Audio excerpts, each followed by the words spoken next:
Good morning, I'm Rowena Crosby. And I'm Deborah Renner, and we're your co-hosts for this show. Thank you for joining us for the next 17 minutes for your Invisible Toolbox, the show that's sponsored by Tero International, and it features the book Row and I co-authored. And every week we look at a tool for working more effectively with others. And in previous shows, we've talked about some of the stereotypes we have about different generations, but there's so much that goes into making us who we are, our personality, the generation we're from, national origin. And today we're going to talk about influences of family of origin, things that may have happened to us in our childhood that really affect who we are as adults. So we're broadcasting today actually from my home, my farm in central Iowa, and enjoying some farm type things. I harvested some cantaloupe from the garden, and we're enjoying watermelon juice from watermelons from the garden. So I'm being a little domestic here today. It is fun to be out here and think about it. What kind of values and beliefs did your family pass on to you? Maybe it was something with regards to your religious beliefs or political beliefs, or maybe the sports team that you follow or the college that you follow. Yes, my granddaughter could do the Iowa State fight song, I think, before she was speaking regular language. So it's almost like some of this is encoded into our DNA, and we learn how to get our needs met, we learn how to communicate, we learn how to process emotions, often from family of origin. We do, and that can be tough because families can have elements of function and dysfunction. All families do.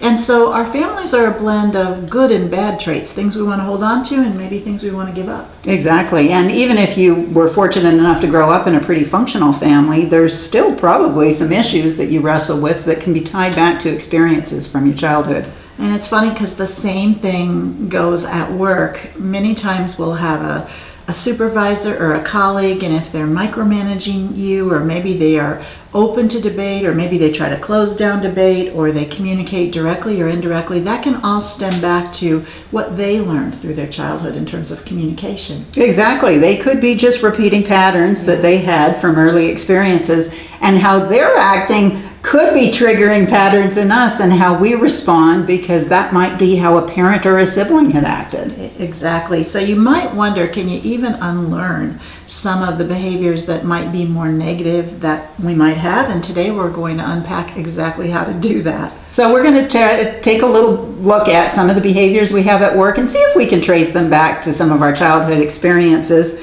And through doing that, then we become conscious and we can make changes if we want to. We definitely can. And in our development challenge, if you have kids of your own, it'll really get you thinking, because there are ways we can actually pass positive traits down to children.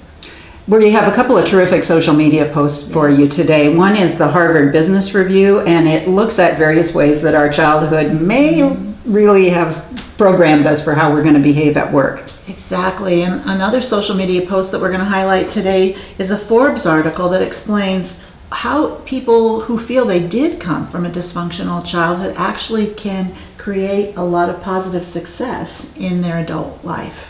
And what if you're influencing the childhood of someone else? If you're raising up kids, are there things to do that can maybe increase the chances? We'll take a look at that in our field guide. So if you're following along and you have your own copy of your Invisible Toolbox, we're on chapter 97, and it's titled Tell Me About Your Childhood. And if you don't have your own copy, scroll down, click the link below, and get yours today. Let's get started. So each week we take a look at a different invisible tool, and you've probably noticed some of these come more naturally to you than others. So ask yourself, do you handle conflict well, or maybe you avoid it at all costs? How are you expressing your emotions? What about being able to communicate inclusivity or dealing with change? All of those things can be influenced by our childhood. And if you think about how you handle those things, do think about how those things were handled inside your family when you were growing up. So if you grew up in a family that talked openly about conflict, there's a really good chance you do that in the workplace now. Or if you grew up in a family that really avoided conflict at all costs, you may be doing that as an adult. Yeah, it's not the easiest thing in the world, however, to recognize that some of our behavior might actually be rooted in our childhood. And it isn't always easy to change that behavior because a lot of it's very subconscious. We kind of write it off as this is just who I am, or we actually don't even see that behavior in ourselves. Exactly. And I think that's such an important point, Deb. This is really not about being pre-programmed. No. We do get to make choices. That's the whole concept of free will. And today we're just going to kind of examine some of these influences so we can make those choices. And so we're going to reflect on early family experiences. It's kind of fun to do that. And we encourage you to think about your own early family experiences and the things that might have shaped you, your values, your beliefs, and how you behave. So that is our invisible tool of the week. It's to reflect on family experiences, and let's go and discuss it in depth now. So the invisible tool is found on page 230 of your Invisible Toolbox. The Harvard Business Review has a terrific article on how family dynamics shape our behavior at work. And we're going to share that article a little later in the week on social media. But right now we're going to look at some of the suggestions from the article and see how childhood experiences may be affecting us at work now. Yeah, and our first suggestion is that we should all just make sense of our early family events that might still be affecting us or that might still be operating within our behavior. So here are a few questions that can help us figure that out. So think about that. Many of them relate to communication. So at home, did your family speak openly or did they tend to keep things to themselves? And do you feel comfortable or did you feel comfortable expressing emotions within your family? And what about your parents' response to stress and stressful situations? How did they handle it? We can learn both negative and positive by watching how stressful situations are handled.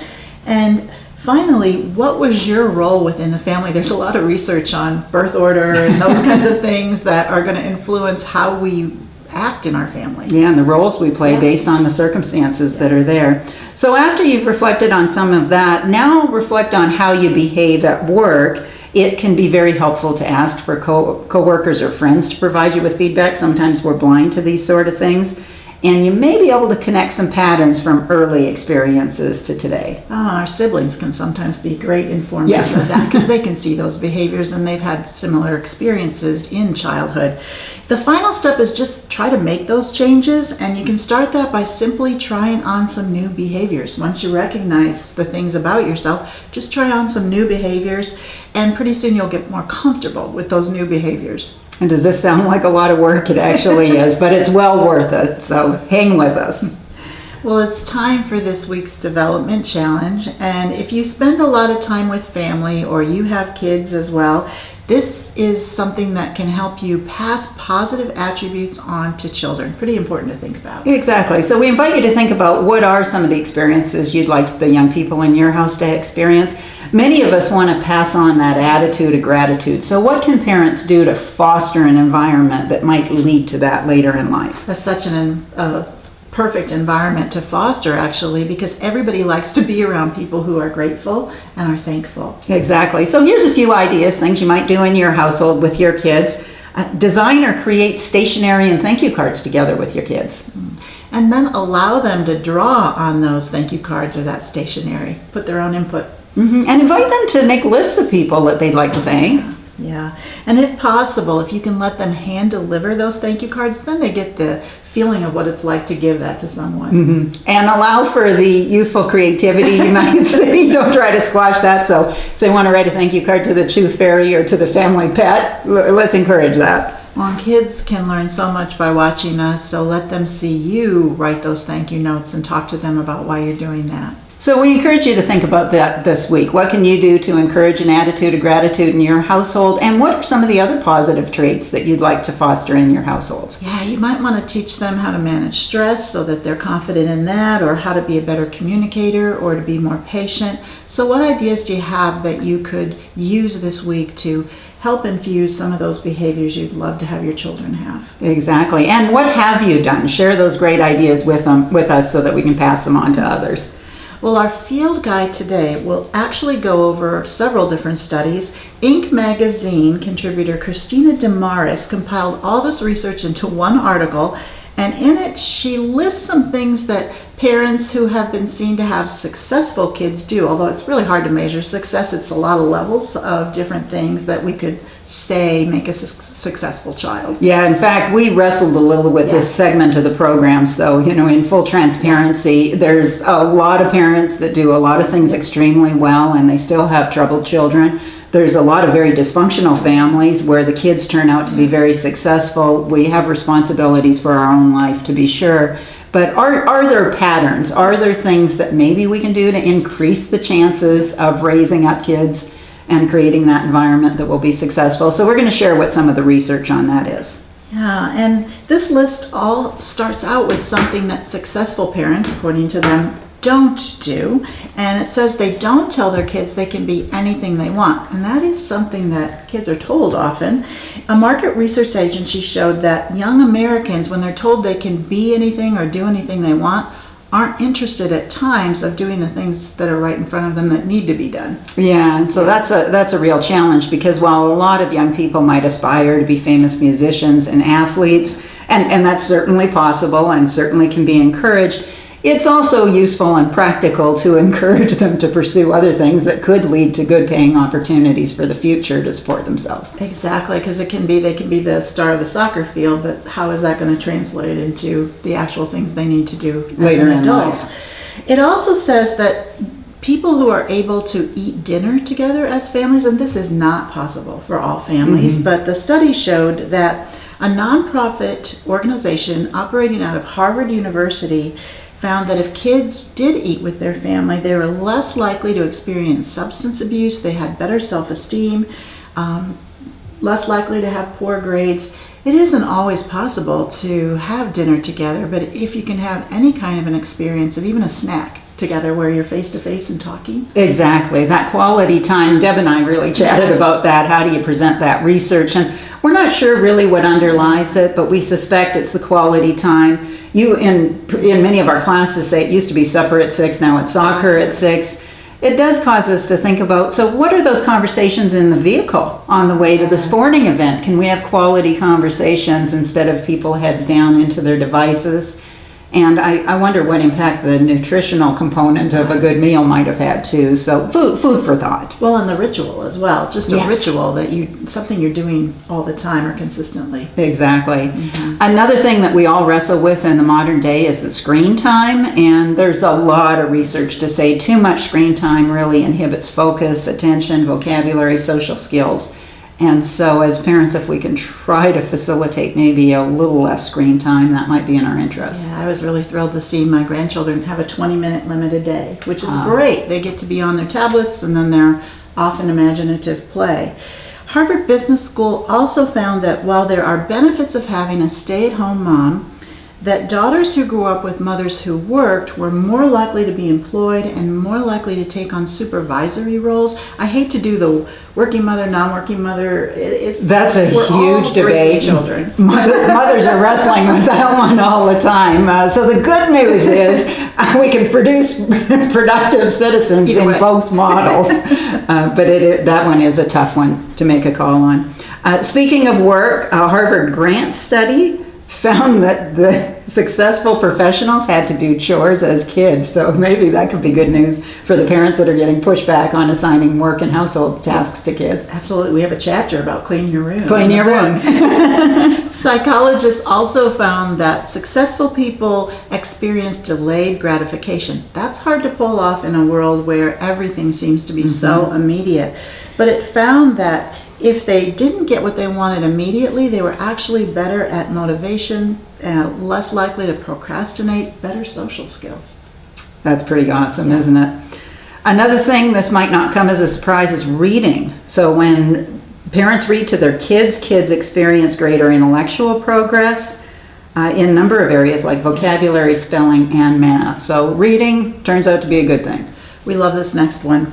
A survey of U.S. teachers found that kids whose parents encourage them to travel, this is so interesting, have an increased tolerance of other cultures, more intellectual curiosity on the whole, more independence, and higher self-esteem and confidence.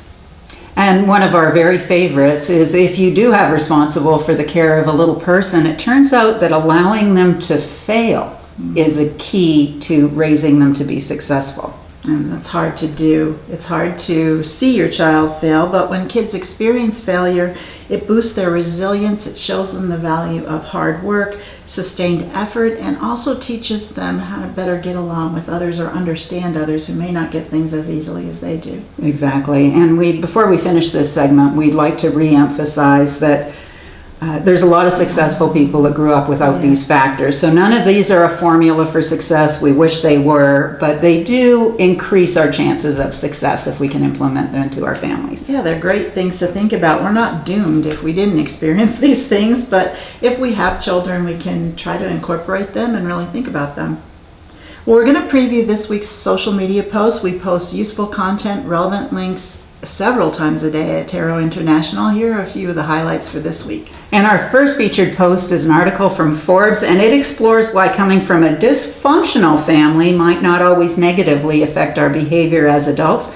The author actually argues that a lot of the things from those dysfunctional upbringings lead to successful entrepreneurialism later on. So you won't want to miss that. That's on all Tero social media platforms today. And our second article is that post from Harvard Business Review. We cited it a lot today, and it kind of takes a deep dive into family dynamics that can shape the way we work and gives ideas of how certain leaders have been shaped by their upbringing. That's going to be on all Tero social media sites on Wednesday.